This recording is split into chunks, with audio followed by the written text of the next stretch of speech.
चलिए next topic करते हैं हमारी एनसीईआरटी का। आपको बता दूं इसमें हम 6 to 12 सारी एनसीईआरटीज़ कवर कर रहे हैं of history. So Indian national movement का जो फर्स्ट फेज़ है वो कब, कैसे, कहाँ से, क्यों स्टार्ट होता है, ये सारा कुछ हम लोग जानने वाले हैं।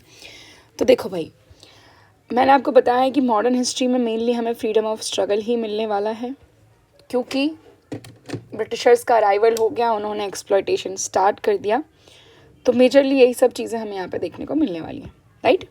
चलिए, so the second half of the 19th century witnessed the emergence of the national political consciousness and growth of organized national movement in India.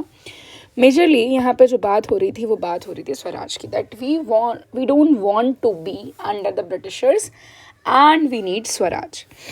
Nationalism के कॉज क्या हैं भाई? इमर्जेंस ऑफ नेशनलिज्म देखने को मिलेगा। कॉज क्या है? देखो, सबसे पहले difference in the interest of Indians and Britishers. The root problem of British rules क्या थी कि भाई वो सेल्फिश थे, उन्हें बस अपना फ़ायदा दिख रहा था, and they are not worried about Indians. They ruled over India and always prioritize their interest over Indian welfare. So Indian realized that their interests were being sacrificed over British manufacturers.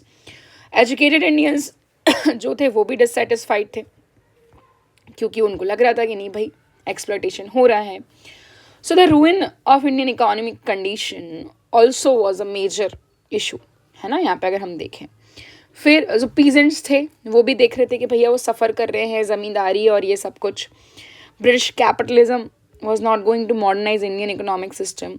इसके बाद हमने देखा revolt of 1857 हुआ, ठीक है.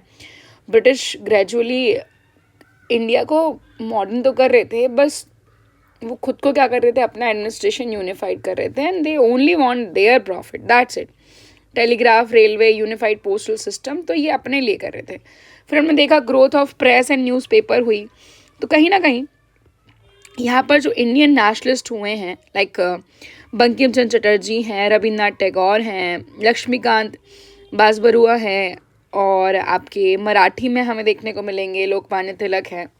सो they people started the writing, है ना. Newspaper निकालना शुरू किए, मैगजीन्स निकालना शुरू किए, and these press instruments were full of nationalist sentiments, like we totally want freedom and Swaraj. हमें अब किसी चीज़ से कोई मतलब नहीं है, है ना. साथ ही साथ में there were Indians who were educated in the Western education, learned and adapted rational, secular, democratic and nationalist political viewpoint. They admire and had inspirations from the contemporary nationalist movement. तो कहीं ना कहीं हमें हर तरीके के लोगों का यहाँ पे क्या देखने को मिल रहा है, इन्वॉल्वमेंट देखने को मिल रहा है. फिर क्या होता है, कल्चरल एंड हिस्टोरिकल इन्वोकेशन. हमने अभी देखा कि भाई क्या हुआ इंडिया के साथ रिवोल्ट ऑफ 1857 में. So there were writers, R G. Bhandarkar, R L. Mitter, Swami Vivekananda help to form a new picture and encourage people to respect their own self and counter this propaganda, ठीक है. फिर साथ ही साथ में हमें सोशल रिलीजियस रिफॉर्म मूवमेंट्स भी देखने को मिलते हैं. हमने ब्रह्म समाज देखा, प्रार्थना समाज देखा, अलग अलग देखे, है ना.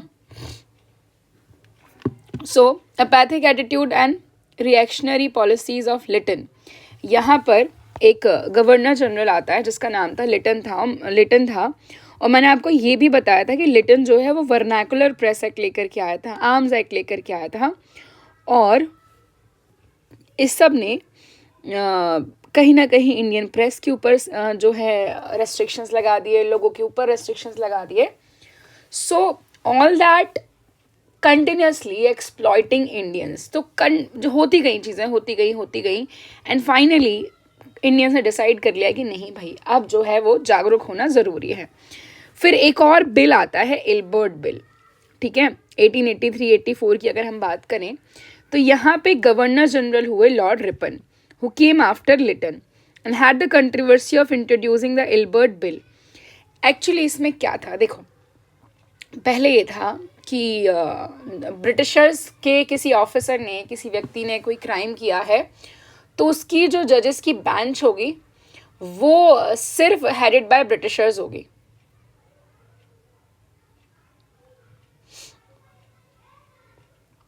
ठीक है. फिर यहाँ पर जो रिपन था उसने बोला कि नहीं भाई सबको मौका मिलना चाहिए, तो बोल दिया कि इंडियंस भी रहेंगे उसमें, है ना। तो ये फिर एक कंट्रोवर्सी बन गई भाई, इतनी कंट्रोवर्सी हो गई कि उसको छोड़ करके ही जाना पड़ा। तो यहाँ पे क्या होता है, the bill was suppose to end the judicial disqualification on the basis of race differences. Indians को भी क्या करा, प्रायोरिटाइज किया, but it was shelved because of opposition by Europeans. Europeans नहीं चाह रहे थे कि भैया इंडियंस को ये प्रायोरिटी दी जाए। This bill's original purpose was gone as it was modified to keep the favour in the place of Europeans. तो यहाँ पे इंडियंस को भी क्या कर दिया, रिप्रेजेंटेशन दे दिया।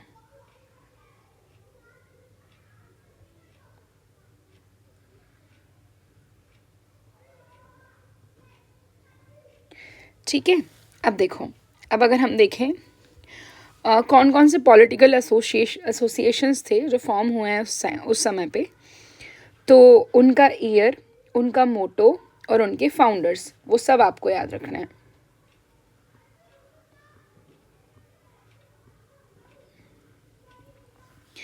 By the 1870s, Indian nationalism had gathered enough strength, ठीक है, and momentum to appear as major forces on Indian political scene. The Indian National Congress ये फाउंड होती है 1885 and was the first organized expression. But ऐसा नहीं था कि ये सिर्फ पहला था। क्यों? क्योंकि हम पहले भी पढ़ चुके हैं कि भैया और भी जो ऑर्गेनाइजेशंस हैं वो इस्टेब्लिश हुए हैं, है ना। तो सबसे पहले हम देखते हैं बंग भाषा प्रकाशिका सभा, ये भी राजा राम मोहन रॉय ने ही फाउंड की।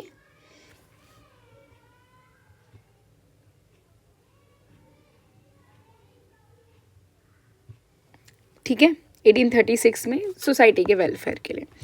जमींदारी association of the landlord society, ये पूछा जाता है, यूपीएससी इसके बारे में पूछता है। द्वारकानाथ टैगोर, राधाकांत देव, ये दो मेजर नाम याद रखो। ये बेसिकली था for landlords, safeguarding interest of landlords. Then Bengal British India society 1843, George Thomson. British India association, Radhakant Deb. Separate legislature हो, सेपरेशन ऑफ एग्जीक्यूटिव जुडिशियरी हो, ये सब इनका ऑब्जेक्टिव था। Abolition of various duties and all. Its demand was accepted in the Charter of 1853. Addition of 6 members to the Governor General's Council was accepted. तो ये हम याद रखेंगे। ब्रिटिश इंडियन एसोसिएशन, राधाकांत देव जिसके फाउंडर थे, उसकी जो डिमांड थी वो एक्सेप्ट हो गई थी। ठीक है, फिर east India association 1866, again the most important one. दादा भाई नरोजी, जिनको हम great old man of India भी कहते हैं, 1866 में लंदन में इन्होंने ईस्ट इंडिया एसोसिएशन क्या किया है, फाउंड किया है।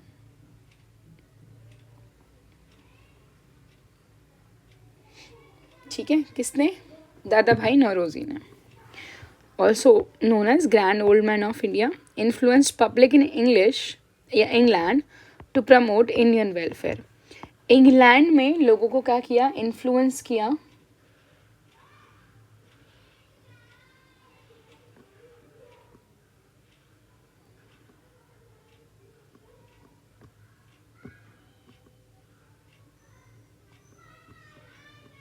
किसने?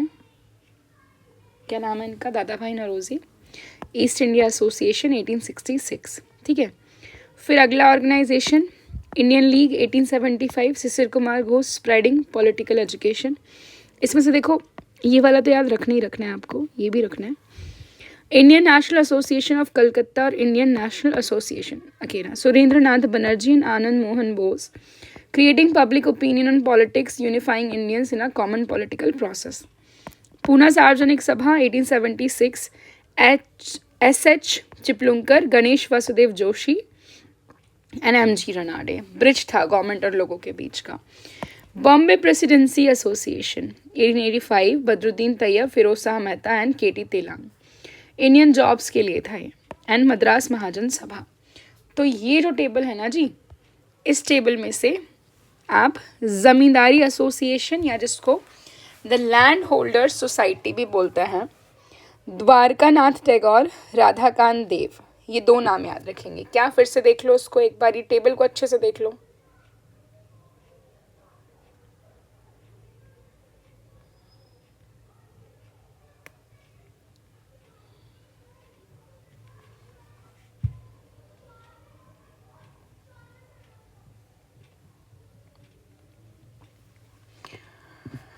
जमींदारी association and the land holder society, Dwarkanath Tagore, Radhakant Dev, landlords के लिए थी।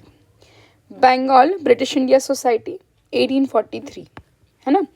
ब्रिटिश इंडिया एसोसिएशन, राधाकांत देव, इनने बहुत सारी डिमांड्स की और इनमें से एक इनकी डिमांड जो है वो मान ली गई, and that was governor general की काउंसिल में 6 मेंबर्स होंगे in 1853। East India association 1866 in London. So जो दादा भाई नरोजी हैं, इन्होंने इसको इंग्लैंड में ही इस्टेब्लिश किया है सो दैट इंग्लैंड के लोगों को इंडियन वेलफेयर के लिए प्रमोट किया जा सके। Then Indian league 1875, Shishir Kumar Ghosh, है ना, spreading political education. Indian association of Calcutta और Indian national association, Indian national association याद रखो आप, सुरेंद्रनाथ बनर्जी एंड आनंद मोहन बोस। पूना सार्वजनिक सभा में जो नाम आता है वो आपका जोशी साहब का आता है एंड एम.जी. रनाडे का आता है। फिर बॉम्बे प्रेसिडेंसी, मद्रास महाजन सभा, ये आपके राघवाचार्यार हैं और सुब्रमण्यम, और पी आनंद चार्लू, 3 नाम है इसमें। देखो सडनली तो याद नहीं होगा, बट इस टेबल का ना मैं इसको क्लीन कर देती हूँ, इसका स्क्रीनशॉट ले लो अच्छे से, और इसको 2-3 बार आपको देखना है, ठीक है। चलिए, ये जो ऑर्गेनाइजेशंस हमने देखे, ये सारे आपके कांग्रेस की एग्जिस्टेंस से पहले के हैं, ठीक है। तो ऐसा सवाल आता है कि भैया इनमें से कौन कौन से हैं जो कांग्रेस के भी इस्टेब्लिश होने से पहले बनाए गए थे। अब बात आती है कांग्रेस की, establishment of Indian national Congress. So many Indian people have been planning for an all India organization of political nature for workers and activists। तो यहाँ पे एक व्यक्ति आता है जिसका नाम है क्या, A.O. ह्यूम। क्या नाम है जी, A.O. ह्यूम, जो कि एक रिटायर्ड इंग्लिश सिविल सर्वेंट था। क्या नाम है, बड़ा बड़ा नाम याद रखेंगे, A.O. Hume, retired English civil servant, who founded the Indian National Congress in 1885. A.O. Hume got in touch with famous Indian leaders of that time, and with their support, the first session of Indian National Congress was held। ये बात है आपकी दिसंबर 1885 की। कहाँ पर, मुंबई में। Actually जो पहला सेशन होने वाला था ना, वो आपका होने वाला था कहाँ पर, पुणे में, बट प्लेग के कारण पुणे में नहीं हो पाया, ये हुआ कहाँ पे, आपके मुंबई में। तो टोटल 72 डेलीगेट्स गए थे एंड फर्स्ट सेशन के चेयरमैन जो थे, ही वाज W.C. बनर्जी। तो फाउंडर कौन हो गया, A.O. ह्यूम। कब फाउंड की है, 1885। पहला सेशन कहाँ हुआ, मुंबई। कितने लोगों ने पार्टिसिपेट किया, 72, और पहला अध्यक्ष कौन है, W.C. बनर्जी है ना। And from here each Congress session was held every year, हर साल कांग्रेस सेशन होते थे। दादा भाई नरोजी 3 बार प्रेसिडेंट बने हैं कांग्रेस के, ओके। बदरुद्दीन तैयब पहले मुस्लिम प्रेसिडेंट बने, फिरोज शाह मेहता, रमेश चंद्र दत्त, गोपाल कृष्ण गोखले और अदर लीडर्स जो कि अर्ली फेज में क्या बने हैं, आपके प्रेसिडेंट बने हैं। Before this 2 sessions of Indian national conference, not Congress, were held, है। तो इंडियन नेशनल कॉन्फ्रेंस एक अलग पार्टी थी बनर्जी साहब की, जिसका मर्जर हुआ था यहाँ पे। Purpose and objective of INC, आखिर बनाया क्यों गया है इस पार्टी को। तो in the first session of Indian National Congress, President W.C. Banerjee declared these to be objective: training and organization of public opinion in the country, promotion of friendly relations between nationalist public workers from different part of the country, development and consolidation of the feeling of national unity, irrespective of caste, religion and province, formulation of popular demand and presentation of these demand before British government. The last one is the most important. अब यहाँ पे एक और नई चीज़ है, क्या, इसका नाम है सेफ्टी वॉल्व थ्योरी।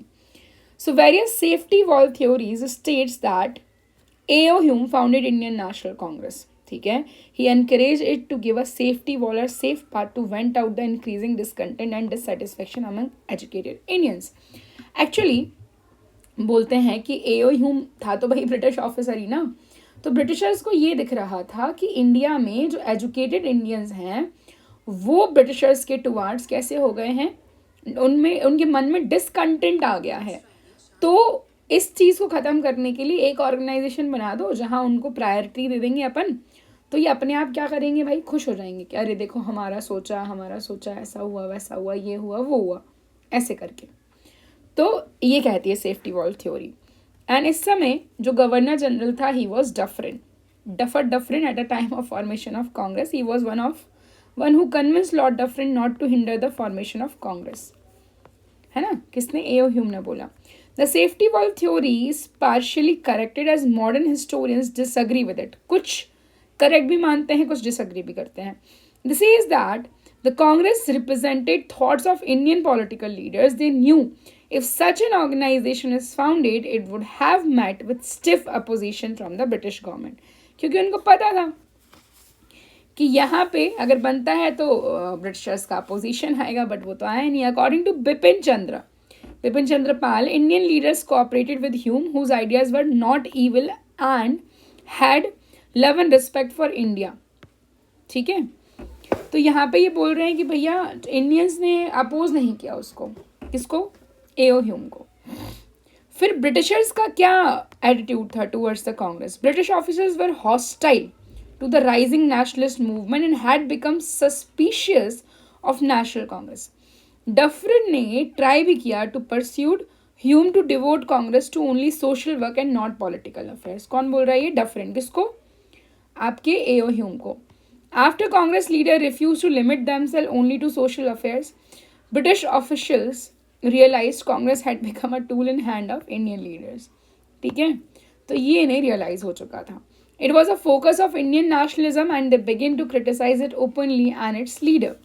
तो भैया कांग्रेस ने तो मना कर दिया कि नहीं भाई, हम सिर्फ पब्लिक वेलफेयर तक कंसाइज होकर के नहीं रह पाएंगे, we will be approaching the political works also. तो इस वजह से फिर इन्होंने क्या कर दिया, इसको अपोज करना शुरू कर दिया। British officials from 1887 in Madras Presidency became totally against the Congress. Dufferin ने तो उसको कह दिया फैक्ट्री ऑफ सेडिशन कह दिया। A Congress was uniting people and country. British officials use a policy of divide and rule. ये पता ही है हमको, कांग्रेस यूनाइट कर रही थी। They encouraged Sayyid Ahmad Khan, Raja Shiva Prasad of Banaras and other pro-British individuals to start anti-Congress movement. तो anti Congress movement शुरू हुआ। British also try to start a communal day, मतलब कुल मिला के चाह ही रहते कि कुछ ना कुछ खराब हो। अब प्रॉब्लम क्या हुई, देखो हर एक ऑर्गेनाइजेशन में आपको मिलेगा दो तरीके के लोग होते हैं। एक काम पीस, हाँ भैया लड़ाई नहीं, अच्छे से सुलझो, है ना। और एक आपको मिल रहे हैं कौन से, जो एकदम हॉस्टाइल टाइप के। तो इनको बोल रहे हैं क्या, एक्सट्रीमिस्ट, और इनको क्या बोल रहे हैं, इनको बोल रहे हैं मॉडरेट। तो अब कांग्रेस में जो पहला फेज आता है उसको हम बोलते हैं मॉडरेट फेज। सिर्फ 10 साल का है, 1885 से 1905 तक ये फेज चल रहा है। क्या हुआ, in the beginning of the Congress there was dominance of leaders जो एकदम ही काम बिहेवियर के थे। दादा भाई Naoroji, M G. Ranade, Gopal Krishna Gokhale, W C. Banerjee, S N. Banerjee and Firoz Shah Mehta. तो ऐसा सवाल आता है आपके एग्जाम में कि कौन से जो थे वो मॉडरेट लीडर्स थे और कौन से जो थे वो आपके एक्सट्रीमिस्ट लीडर्स थे, right. So the moderates organize a powerful agitation against nearly all important official economic policies based on colonial structure. ठीक है, दे अपोज ब्रिटिश, इनने अलग अलग चीज़ें अपोज करना शुरू की। बट मॉडरेट्स जो हैं वो आप कहेंगे कि बड़ा ही लाइट सा था उनका जो अपोज करने का तरीका था। Moderates in the early phase were not in favour of direct attack on British government and choose to work under such ecosystem but criticise the administration under the policies. तो जो मेथड ऑफ पॉलिटिकल वर्क थे moderates के, उसमें इनके आपको 3 P's याद रखने हैं। कौन से हैं वो 3 P's, petition, protest and prayers for these demands. They publish newspapers, wrote articles and showed how British rule was leading to the economic ruin of the country. तो वो बस क्रिटिसाइज बस यही चल रहा था, ठीक है. फिर कुछ मॉडरेट लीडर्स इंग्लैंड में देखने को मिले हमें. Propaganda of moderates in England to pursue the British government and public opinion. England में हमें दादा भाई Naoroji, A O Hume, William Wedderburn ये सब मिले. दादा भाई ने तो इंडियन रिफॉर्म कमेटी तक बनाई इंग्लैंड में, ठीक है. इसके बाद विलियम डिग्बी, दादा भाई ने इंडियन पॉलिटिकल एजेंसी बनाई और काफ़ी सारी चीज़ें हुई. बट ये सब इतना हमें डिटेल में जाना नहीं है, हम बस उतना ही पढ़ेंगे जितना एग्ज़ाम के लिए सफिशिएंट है. मॉडरेट्स बोल रहे थे लेजिस्लेचर का एक्सपांशन करो, इंडियंस को हायर पोस्ट दो, removing the ban on press newspaper, demand for inquiry by royal commission on Indian administration, removal of taxes on salt. तो ये सारी चीज़ें जो है यहाँ पे की जा रही थी, है ना. Contribution of moderates in Indian national movement, according to critics, not much was achieved by early moderates. In fact, क्योंकि ब्रिटिशर्स जो हैं वो आप कह सकते हो कि वो मान ही नहीं सकते, वो होता है ना लातों की बूझ बाजों से नहीं मानते, तो वही वाली बात थी यहाँ पे. फिर हमें देखने को मिलता है एक्सट्रीमिस्ट फेज. 1905 से 1919 तक का ये फेज है और यहाँ पर हमें टोटल एक्सट्रीम और रेडिकल फेज जो है वो देखने को मिलेंगे.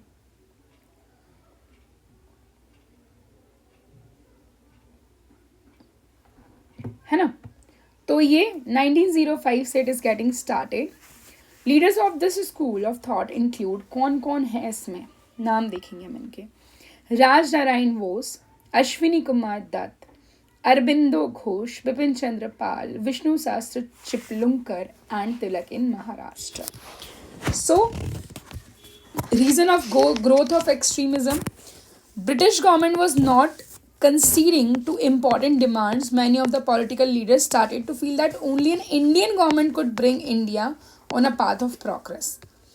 So 1896-1900 over 90 lakh died because of severe famine. आप देख रहे हो कितना बड़ा नंबर है. Bubonic plague affected large areas of Deccan और British government कुछ भी नहीं कर पाई. तो British did not pay attention to the people. Leaders in Indian National Congress felt politically disappointed. तो फिर बोला गया कि भाई सबसे पहले तो spread of education among the masses led to increase awareness. The rising unemployment among the educated led their attention to poverty and under development. And finally हमें देखने को मिलेगा कि दूसरी कंट्रीज से भी हम क्या हो रहे हैं, इंस्पायर हो रहे हैं. तो रिएक्ट करना शुरू कर दिया और काफ़ी बड़े बड़े लीडर्स हमें यहाँ पे देखने को मिलेंगे, जिनमें सबसे बड़े नाम है लाल बाल पाल के, ठीक है ना. इसके बाद ये आप इसको देख लेना एक बारी, बाकी जो पढ़ा है वही है. होता क्या है, यहाँ पे आता है आपका पार्टीशन ऑफ बंगाल 1905, अब जिसको हम नेक्स्ट क्लास में कवर अप करेंगे अच्छे से, नहीं तो थोड़ा ज़्यादा याद हो जाएंगे फैक्ट्स. पार्टीशन ऑफ बंगाल और कांग्रेस तक कल हम ख़त्म ही कर लेंगे, गांधी जी का अराइवल भी करा देंगे कल ही, है ना. सो मैक्सिमम 5 to 6 days हम ये मॉडर्न वाला पार्ट कंप्लीट कर जाएंगे.